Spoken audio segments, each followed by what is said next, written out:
Hi there, I'm your host, Britt Olson, and I'm so grateful you've discovered the Loving Your Own Soul podcast. Together, we will embark on a mindful exploration to living a more fluid life through a deeper connection to the soul.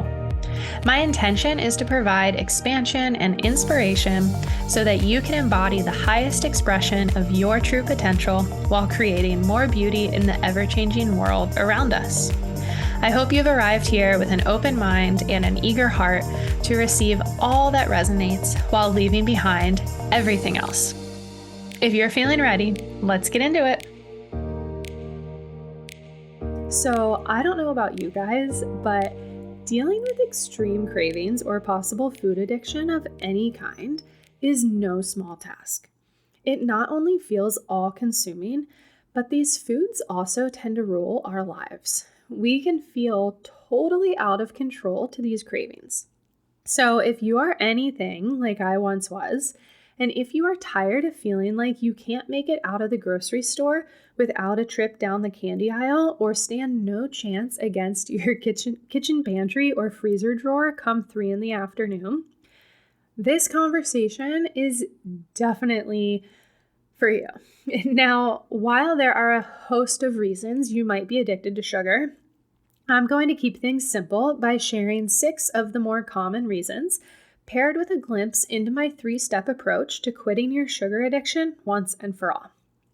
I would recommend hanging out till the end or coming back if you get interrupted, as this 3-step approach is unlike anything you've seen when it comes to sugar and is highly effective to quitting this habit once and for all. It's the most comprehensive approach I've seen on the market. I didn't see anything meaningful out there, which is why I decided to create my own based on my own experience and findings and research. And this also isn't your Googleable answer to quitting sugar. It's unique and effective as it really hits on all 3 mind, body, and spirit levels that sugar also hits. Because sugar is a mind-altering drug. It often affects and damages the brain the same way as cocaine. Just like a drug addiction is not an easy thing to overcome, neither is sugar. But I can tell you it is possible. It is possible to release the strong grip that sugar currently has over you and your lifestyle. And if you are like me and you often want to just cut straight to the chase, I get it. You can go ahead and grab my guide to quitting sugar, which is of course linked in the show notes, or you can go to thebrittolson.com/sugar. Once again, that's thebrittolson.com/sugar, with Olson being spelled Olson. And I mean, naturally, of course, I hope you're going to listen to this episode too, as there's so much wisdom and just inspiration for you here. But I also get it if you want to go straight to the guide first, because this guide is the full detail on my 3-step process in which I will support you through clearing, nourishing, and restoring yourself on a mind, body, and spirit level. It's truly, it is. It is my most favorite creation yet. And whether or not you choose to adapt all 3 rituals into your daily lifestyle, only a few of the 9 wellness tools I recommend, I am confident that it will serve you no matter how you choose to integrate the information, and it will meet you at any season in life you find yourself. Postpartum and new moms included. I got you guys. So, all right, but first, let's go ahead and talk about the sugar addiction and the 6 reasons you might be addicted to sugar. Now, first of all, when we are talking about sugar addiction, we are also talking about dehydration. The majority of adults don't hydrate themselves anywhere close to the recommended level. Most people need to drink about, half their weight in ounces of water per day. So if you weigh 150 pounds, you should be drinking 75 ounces or 9.5 cups of water every single day. And this is kind of scary. In the US, it's been found that 75%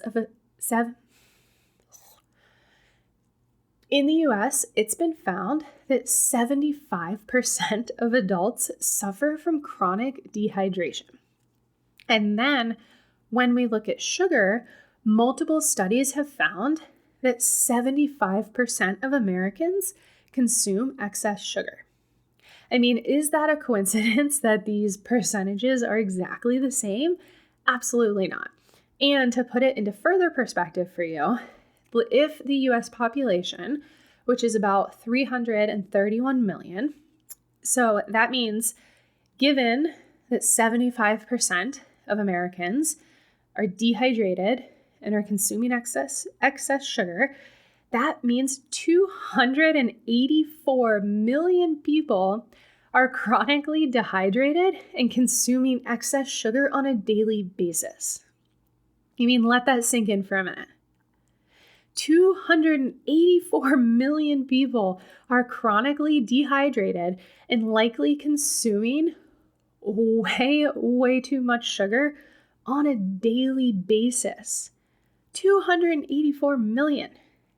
I mean, oh, wow. And to that point, if you aren't familiar, so consuming excess sugar,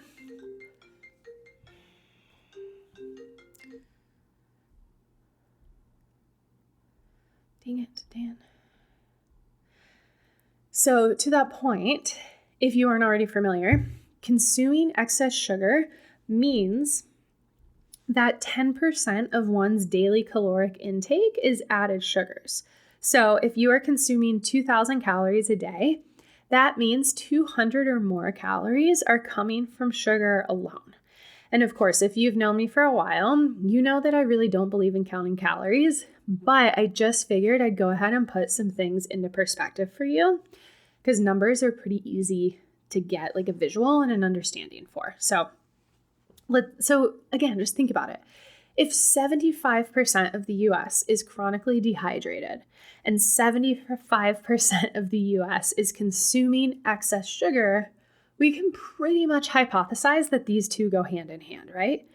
Well, to really prove the synchronicity here, let's actually also talk about the brain when dehydrated and its patterns that it goes through.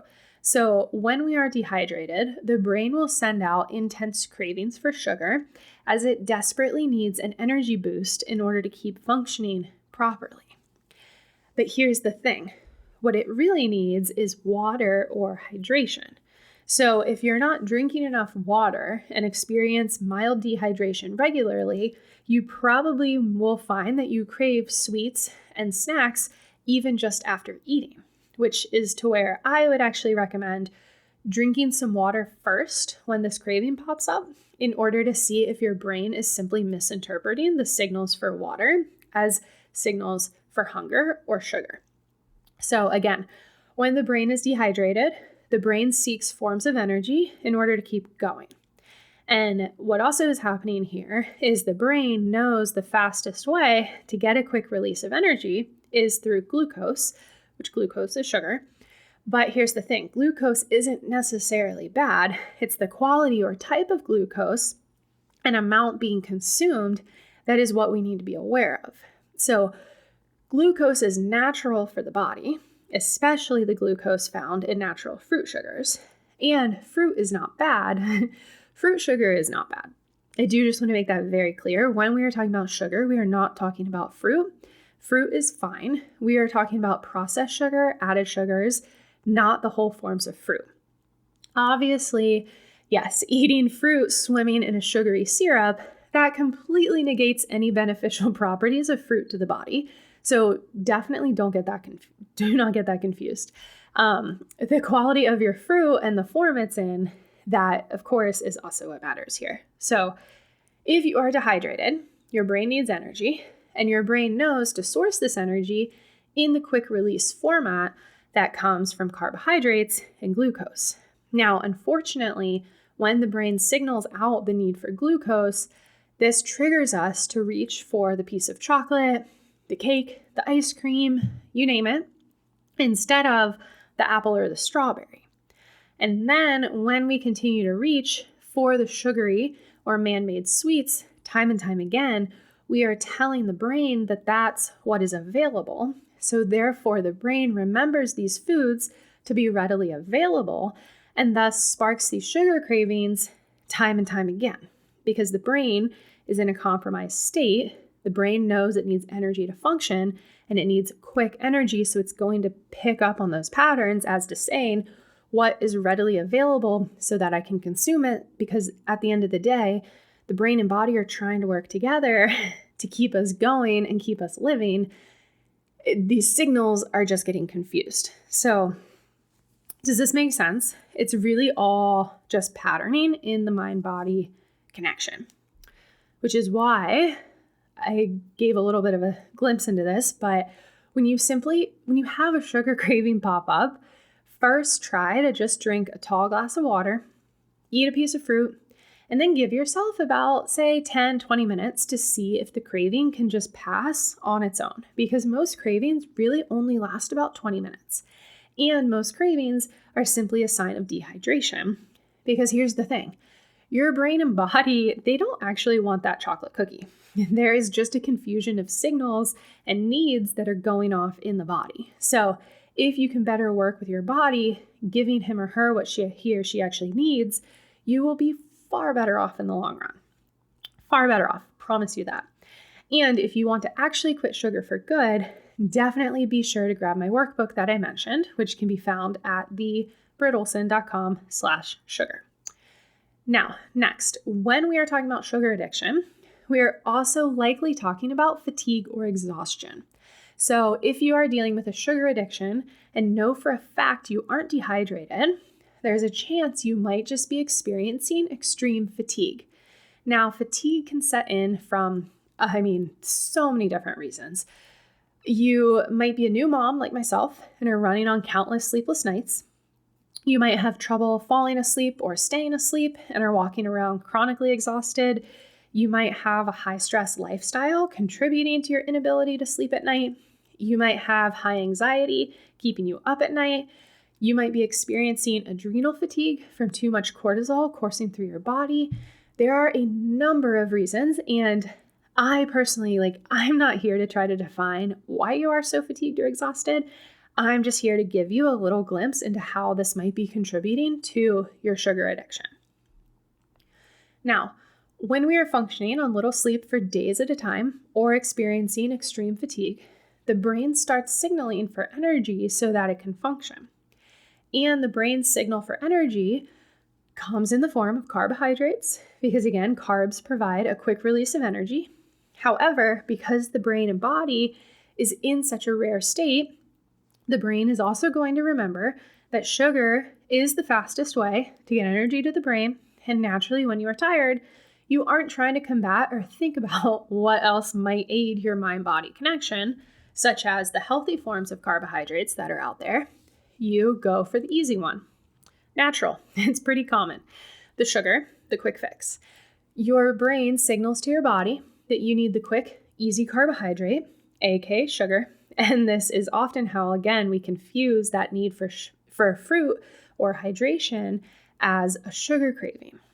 Is this all making sense? Because like we just talked about, this works that same process with the dehydrated brain in signaling for energy, which is why when you get the sugar craving, again, not trying to sound like a broken record, but the best thing to do is hydrate with plain water, have some natural whole food fruit, and just see if this craving will go away. And then, of course, for true sustainability and to really tame any future blood sugar spikes, which we'll get to, those can also signal a sugar craving, you're going to want to add a healthy fat or protein to this fruit for really just that ultimate combination that's going to combat those future sugar cravings that might happen later that day or those spikes in your sugar levels. Now, also, if your fatigue is happening from a lack of sleep, which when we are low in sleep, so there are two hormones that go crazy due to lack of sleep. So first there's ghrelin, which goes off, which is the hormone for increasing your appetite. While then we also have leptin, the hormone working to reduce the intensity of your appetite, is getting suppressed. So really what you have going on in this lack of sleep state is you have two key hormones going in opposite directions that are sending your body into a state of overwhelm, and therefore your appetite is just going wild. It's kind of like a pinball machine. And then on top of it, the lack of sleep can also contribute to increased insulin resistance and decreased insulin sensitivity. So this is why sleep is so critical for our day-to-day function. I feel like there's not enough conversations about sleep. Maybe I'll record a whole episode just on sleep. Actually, I probably will, because sleep is, it's just key. So yeah. And again, like one of the many ways that our sleep is also affected, which also leaves us in a state of extreme exhaustion, is then high stress. So aside from causing you to often feel mentally and physically exhausted because the toll taken on your nervous system, high stress and overwhelm are also contributors to your sugar habit. Are you starting to see how it's all really interconnected, right? Each factor possibly causing your sugar addiction is really interlinked with the one before, and so forth. Now, not only, of course, do we often feel off purpose or say out of alignment or just frustrated with our current realities when we are stressed, which again are key factors for reaching for sugar, it's in these states where we often look for a way to cope or mask our feelings versus consciously noticing we are doing something our true inner sense of self really doesn't want us to be doing. And then equally so, when we are in these states of high stress or overwhelm, the brain actually requires 12% more energy to function. And as I shared earlier, when the brain feels it needs energy, we get quick energy from carbohydrates, which the brain is often remembering that the quickest form of energy of these carbohydrates is coming from sugar, which thus is then again leading you down a road of reaching for sugary snacks as the brain is seeking an immediate need for more energy to keep you going in your current environment.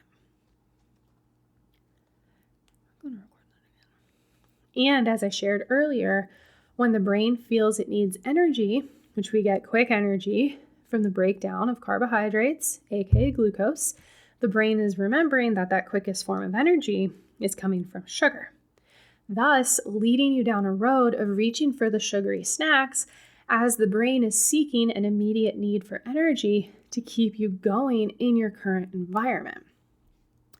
And then the more we continue to meet the brain's need for energy with sugar in these situations, the more the brain remembers that sugar is available when we feel this way, thus signaling that sugar craving to come up time and time again.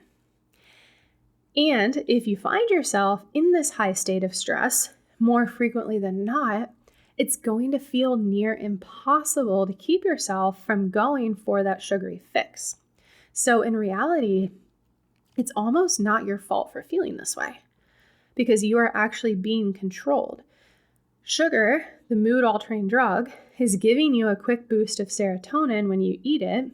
So you will also likely feel a shift in your mood, which then really tricks you into thinking that sugar is the way to feeling good in your current state of distress. It's like you're getting hit from multiple angles here.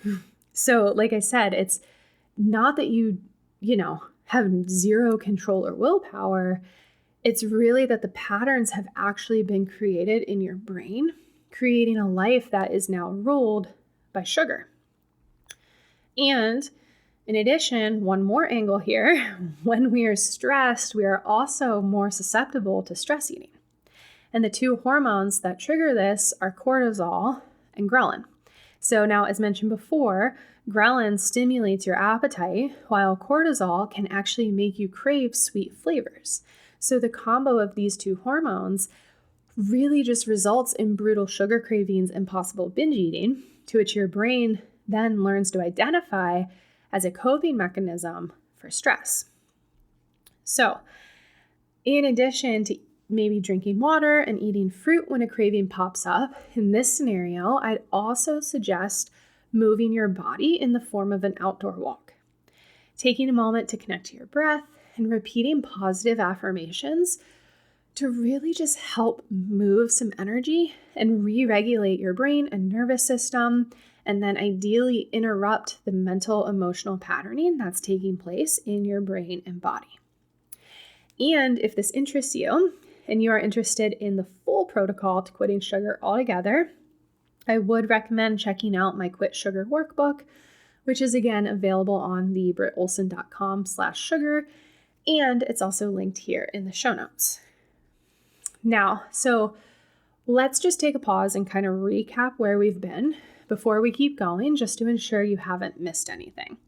So thus far, I've mentioned the 3 reasons you might be addicted to sugar, which are dehydration, extreme fatigue and exhaustion, and being in a state of high stress or overwhelm.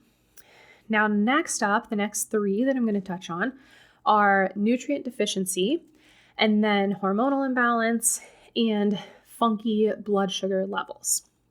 So the 4th possible reason you might be experiencing a sugar addiction is due to a nutrient deficiency.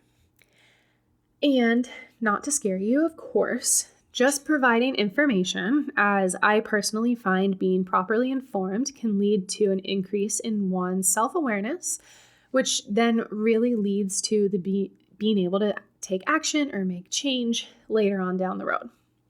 But I will say that the new research that's out there has actually found, this is a wild number, that likely 90% of the adults in the US have nutritional deficiencies. 90%. Like, that is wild.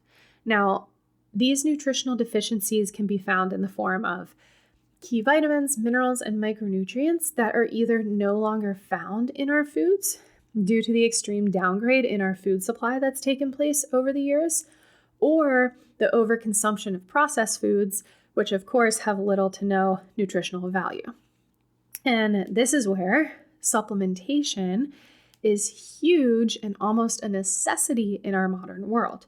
So if you are experiencing a nutritional deficiency, which again is found in likely 90% of adults in the US, you are also likely experiencing an addiction to sugar or heightened sugar cravings due to the fact that being deficient in magnesium, calcium, iron, B vitamins, and zinc are also the leading contributors to sugar cravings.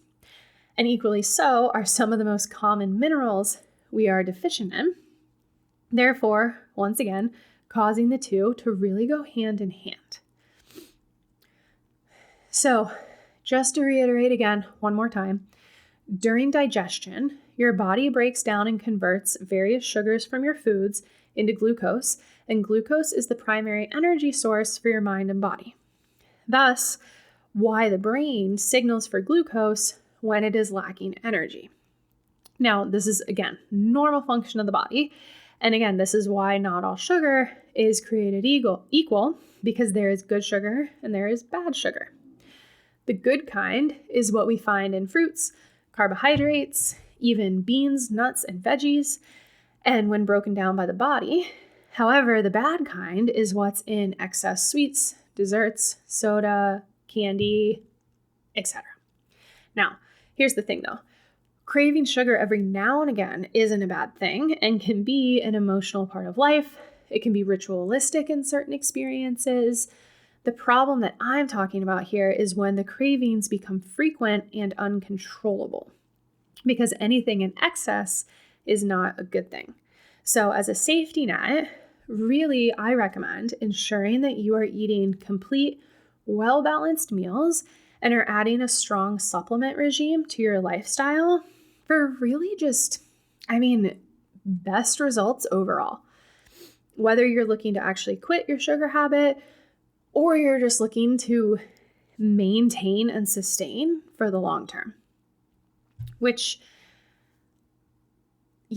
move on to the next one. So, hormonal imbalance and your sugar cravings, which first of all, I will say if you are postpartum or new mom in general, and if you are postpartum or a new mom and you really want the full detail on postpartum hormonal imbalance and sugar cravings specifically, I would recommend actually heading back to the episode before this, episode 98, for that specific conversation. In that episode, I also share my own personal experience with my own uncontrollable sweet tooth postpartum, and then the journey to working through it as I witnessed it move from a physical craving to solely mental patterning. It's really fascinating. But for now, and just to kind of keep this short and sweet, looking at hormonal imbalance on kind of more of like the grand scale. So a hormonal imbalance or weak digestion can lead to low serotonin. And then low serotonin or blood sugar, what happens here is it sends the signal to the brain that it needs an energy boost. And in the signaling, as mentioned before, we don't consciously control this. It's here in this place that your brain signals for the glucose that typically plays out as your pesky sugar craving. Now, being tired or sad can also give low blood sugar or serotonin, which is why there's always an emotional component, of course, with sugar. Really, emotions and sugar go hand in hand. But for us women, cravings are often also associated with our menstrual cycles. And if you find that you've been prone to depression, irritability, or mood swings, your cravings are actually most likely connected to a hormonal imbalance. And of course, do not forget that sugar is that mood-altering drug, which is only going to contribute to higher highs and lower lows than that of what you might be experiencing already due to your chemical hormonal imbalance. So when we're then adding in the sugar, we're really just making this worse.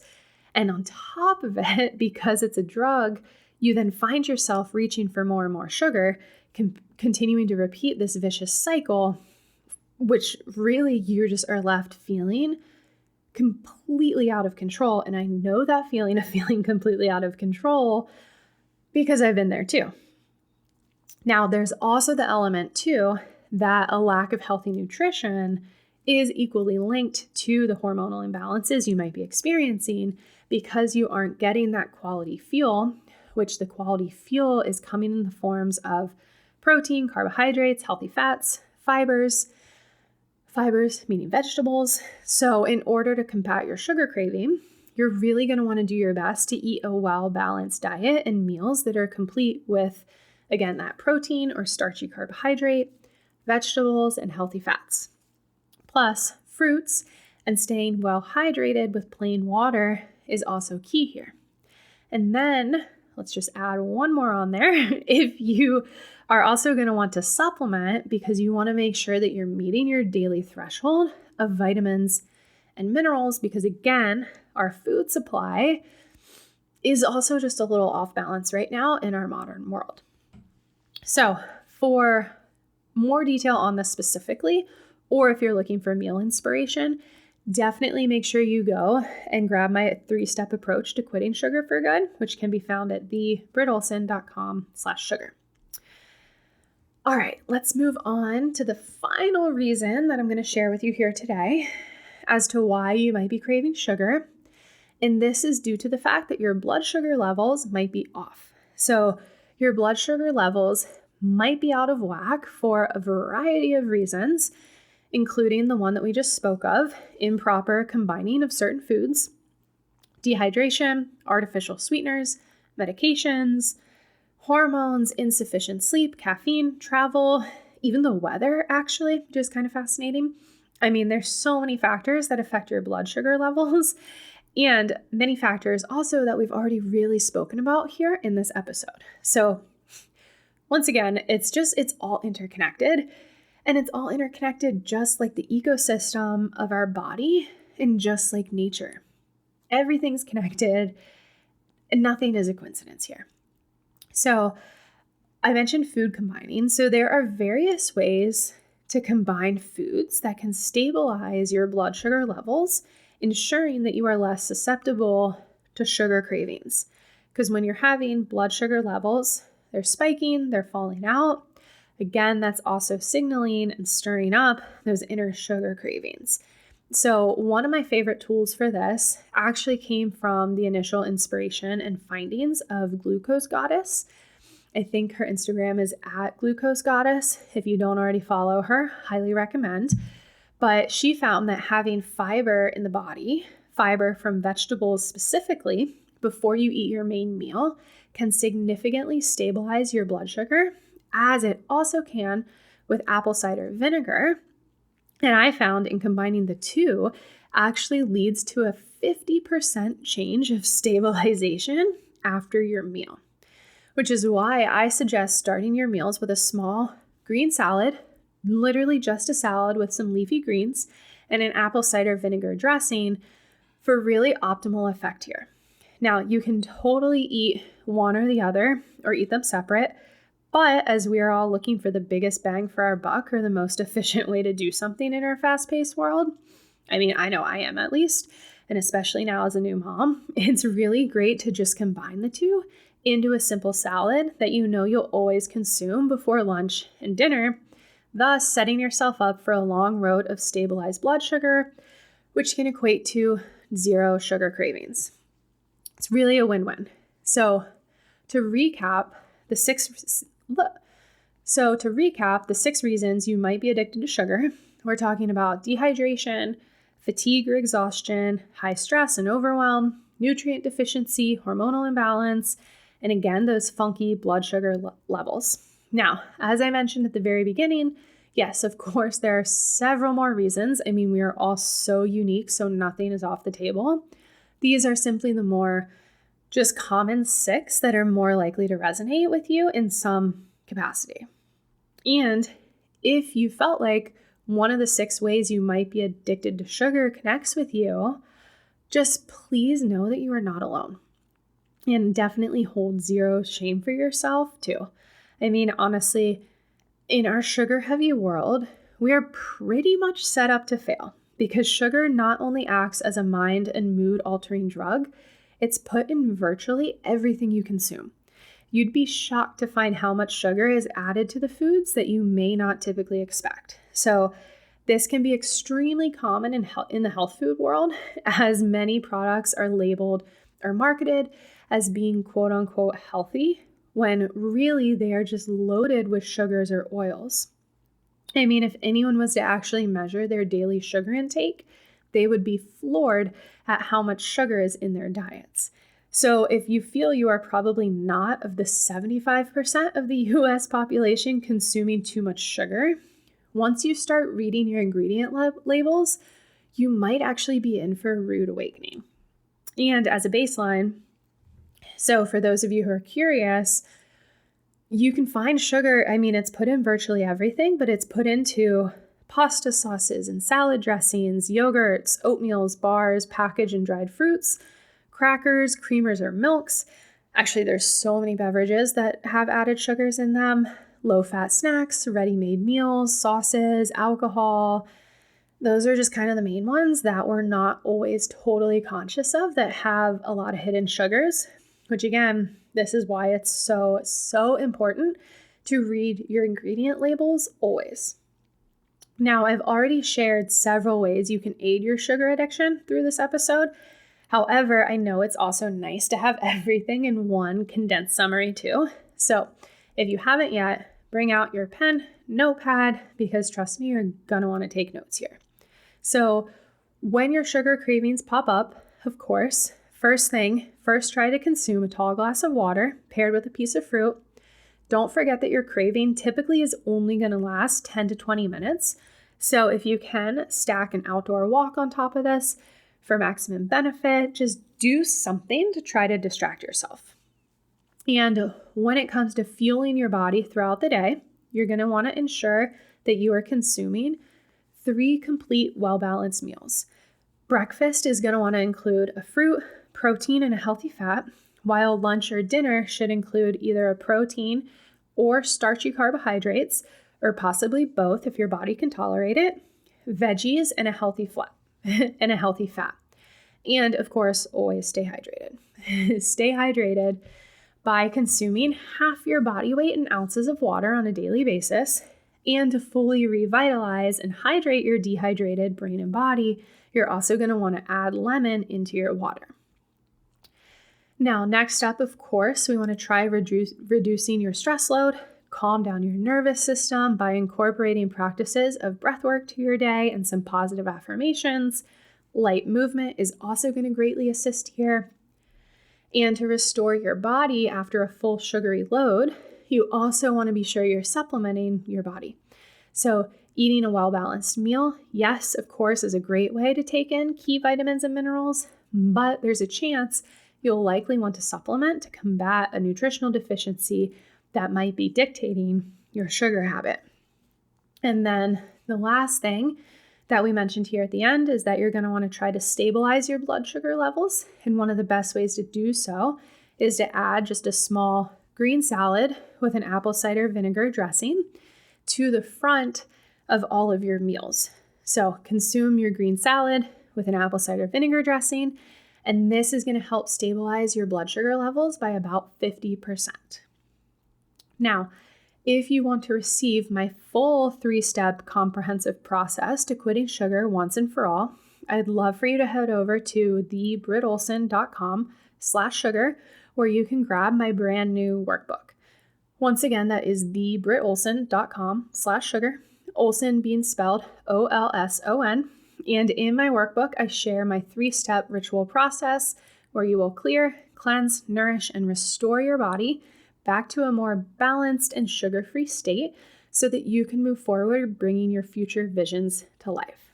I'll take you through my 3-step approach, providing you with various individualized ways to implement this process into your life so that it can meet you where you are, ensuring long-term success. I've also included various prompts so that you can get to know your sugar habit head on, as truly the only way to move through anything is to go through it, meaning you have to give some honest and possibly uncomfortable time spent with your sugar habit and where it is in your life. This is truly the most comprehensive approach to quitting your sugar habit. I was very displeased with everything I saw on the market, which is why I went ahead and created this based on my own experience and research and findings. And I would love for you to also give it a try yourself. So once again, you can head over to thebrittolson.com/sugar and grab my new workbook. I hope you enjoyed this Loving Your Own Soul conversation and are now feeling an internal sense of inspiration and expansion. I encourage you to go take action on one simple thing that will not only better yourself, but also the world around you today. I'd love for you to follow me on Instagram and TikTok at @thebrittolson, and I cannot wait to see you embody the highest expression of your own true potential. Now, one last thing before you go. Please don't forget to check out the show notes for special discounts on some of my favorite and well-trusted products that will serve you well in all areas of your life. And if you want to continue learning and connecting together, be sure to check out my website, thebrittolson.com. Plus, if you feel called, I'd love for you to rate and review the show, whether on Apple Podcasts or by sending me a DM on Instagram to let me know your thoughts.